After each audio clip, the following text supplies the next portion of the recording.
Střela! Dík!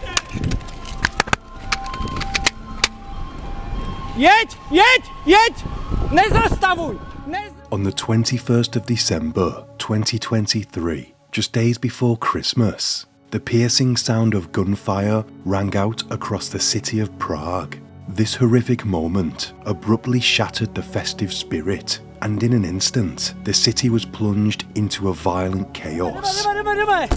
Armed police swarmed a university building, rapidly ascending flights of stairs, heading directly towards an active gunman. Their mission was urgent: stop his violent assault and save innocent lives. Unfortunately, it would later become clear that the tragic and bloody events of that day hadn't started there, and that this traumatic incident would be the end to a series of brutal murders committed by just one man. I remember seeing this case on the news and being utterly shocked by the images of the massacre. Innocent people desperately clinging to the side of buildings, just trying to reach safety. It felt surreal, like something ripped directly out of a horror movie, yet horrifyingly real.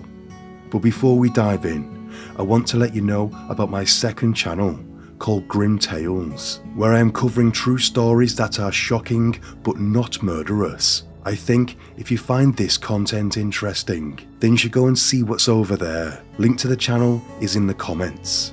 And if you find this video interesting, then please drop it a like, as it really helps, and I'd appreciate it if you could follow me on Instagram here. Thank you. This video is created solely for educational and documentary purposes. It does not endorse or condone the criminal actions described within. Pustonia is a quiet, unsuspecting village in the Czech Republic, situated 15 miles from the centre of Prague and home to around 1,600 residents. It would seem like the last place where tragedy would strike, yet this peaceful village was about to be thrust into the spotlight for a reason no one could have imagined. One of their own residents would soon become infamous for committing one of, if not the deadliest shootings in the history of the Czech Republic. 24-year-old Estonia local David Kozak was a promising student at Charles University. After completing a history degree, he continued on to postgraduate studies. It's reported that teachers spoke highly of his work, and he even earned an award. So it would come as a huge shock to many when on the 21st of December, David Kozak would begin a vicious assault in the country's capital. Armed, Kozak managed to enter the Faculty of Arts at Charles University, located in front of the Jan Palach Square in the city's old town. It's believed that there were around 700 inside the faculty itself at the time, unsuspecting of the danger that had made its way in. Outside, just meters away, many went about their daily lives, also unaware of the nightmare that was about to unfold. At this time of year, Prague was enjoying its usual festive season, with Christmas markets just a short walk away from the university, attended by tourists from the world over. Meanwhile, Kozak moved through the building, making his way up towards the 4th floor. Just before 3 p.m, gunfire echoed through the building as he unleashed his merciless attack. As those initial shots fired out, inside the building many fled. Some rushed to block themselves in classrooms, and others attempted to escape the onslaught by clambering outside onto the building's narrow outer edge. Harrowing footage captured at the scene shows people clinging to a small ledge in an effort to shield themselves from Kozak's brutal attack.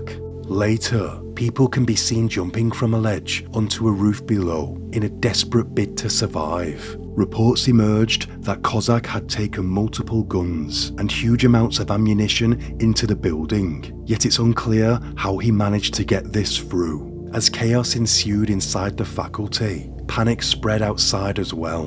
Those in close proximity began fleeing the area in sheer terror, desperately trying to escape the unfolding nightmare. However, it wasn't long before armed police would arrive on the scene. Quick to engage the situation, they headed inside. Yet, This wasn't the first time the police had heard of David Kozak. Just hours earlier, they had become aware of the tragic events that had led up to this very moment. By now, Kozak had made his way onto the 4th floor balcony, which faced directly onto the Jan Palach Square. One eyewitness report suggested he was shooting in the direction of a nearby bridge. In a horrific scene, David was captured on film, firing his gun out towards the crowds. One bystander is captured on camera screaming, trying to distract the gunman from further potential victims, and selflessly turn Kozak's attention towards him instead.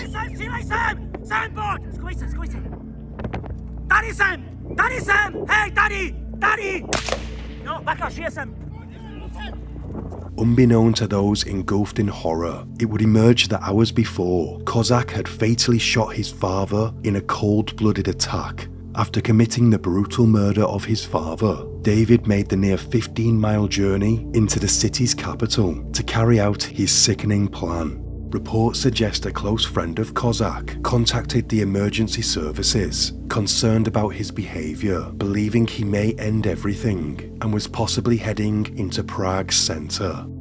Following these developments, an operation quickly got underway to locate David Kozak. Aware that he was supposed to be at a lecture that day, police focused their attention on the university, in particular, the building where Kozak was expected to attend. Police proceeded to organise an evacuation of a university building on Seletna Street, but David was at another campus building, just a short distance away. When reports came in of gunshots at the Faculty of Arts, police quickly redirected their attention to Kozak's now known location, and armed officers were soon able to surround the area. They stormed the building from multiple entrances and began making their way up to the 4th floor. Footage was released by the Czech police following the fatal attack, showing police units making their way to Kozak's location. The scenes are frantic and chilling.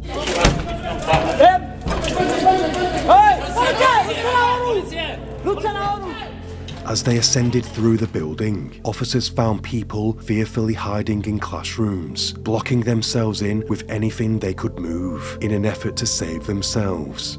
As police made every effort to reach Kozak on the 4th floor balcony, it's believed that upon their arrival, Kozak had already ended everything. By 3:20 p.m, the terrifying ordeal was over. David was dead.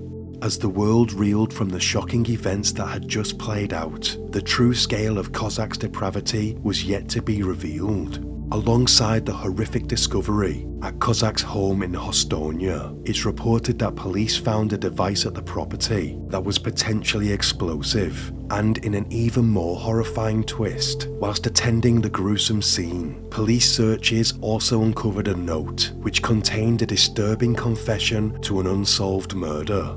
On Friday 15th of December, just less than a week prior to the attack in the capital, a man and his younger daughter were brutally shot at the Klanovice forest, several miles from the centre of Prague, in what appeared to be a seemingly unprovoked attack. The area was searched, but the killer was not located. Police worked towards solving these senseless murders, but with not much to go on, investigators turned their attention towards those who were known to own firearms. Reports suggested that at the time of the attack, police were working through a massive list, allegedly around 4,000 people, in an attempt to possibly locate the killer. Sadly, Kozak was on that list. He was registered as owning 8 guns. Unfortunately, police had not been able to narrow it down to Kozak in time before he would go on to commit further horrific crimes. Following the shooting at the university, a gun discovered at David's home was tested by police and linked to the murders of the man and his young daughter. On X, police stated a ballistic analysis proved the gun used in the forest was identical to a gun found at the university gunman's home. David had allegedly posted on a social media platform in the lead up to the shooting, outlining some of his intentions, with suggestions that he had been influenced by previous shootings. Tragically, many lost their lives at the hands of David Kozak, Excluding David, a total of 17 people sadly died, including the man and his young daughter in the forest, as well as David's father. At the university, 13 died on site, whilst one person passed away at the hospital. Of those 14, one person is believed to have died trying to escape the university building from Cossacks' terror. A further 25 were also injured that day. Amongst the students and teachers killed were Jan Dlask, a Finnish literature teacher, and Lenka Hlavoka, director of the Institute of Musicology.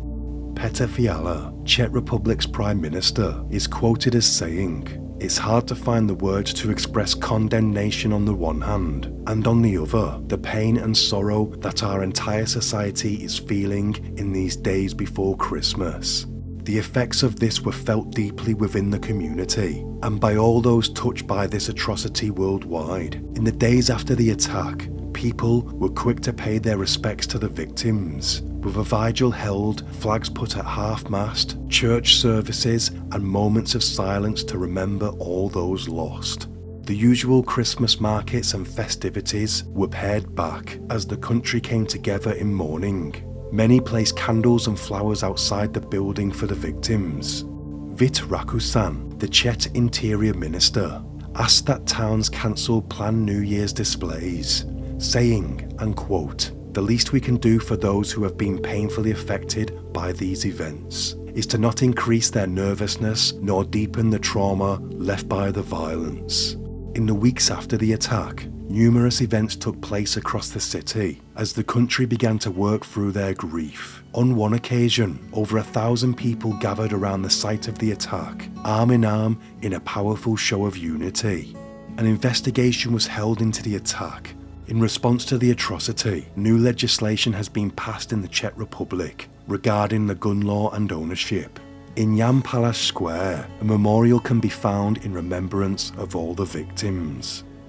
This case was a horrific escalation of violence, starting with killing strangers, then moving on to slaughtering members of your family, and finally culminating in a 20-minute massacre. It was truly a crazy and shocking case. Thank you for watching. Until next time, stay sane.